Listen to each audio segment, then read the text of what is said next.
দেবগণ দেবরাজ ইন্দ্রময় হরগর রাজা রাজ রাজেশ্বরময় বিধাতার অপূর্ব সৃষ্টি অমরাবতীপুর দেবগণ দেবরাজ একমাত্র যোগ্য বলি ভাবি স্বয়ং ঈশ্বরে মুখেই হরগর রাজ ঘেঙ্কা হন করিলে অর্পণ।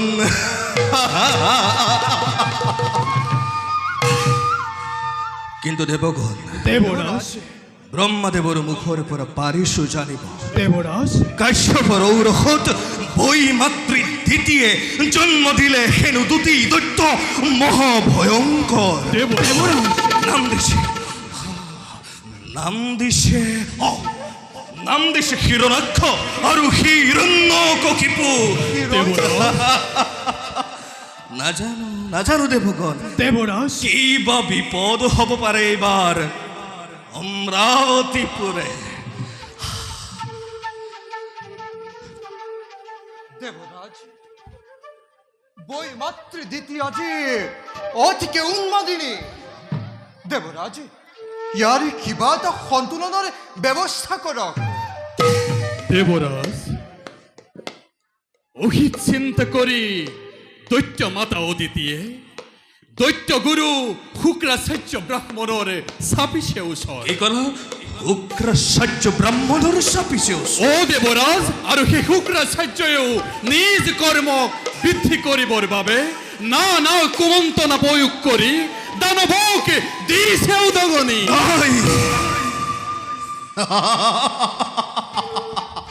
যেই কি নহক লাগে তার ভাব কিন্তু হসকিত নহয়। এই দেব পুরন্দর সময়ত দেখা যাব কেনে মহাভয়ঙ্কর গেই দিতির নন্দন দেবগণ।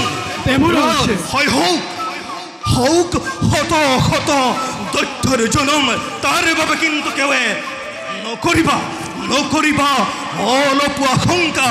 কারণ সৃষ্টি স্থিতি প্রলয়ৰ গৰাকী যিজন যদি হয় দেৱৰ হয় লক্ষ লক্ষ দৈত্য মিলিলেও নোৱাৰে কৰিব একো অনিষ্ট সাধন।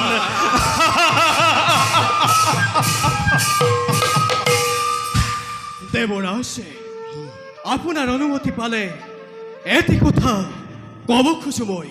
কোৱা বিশ্বকৰ্মা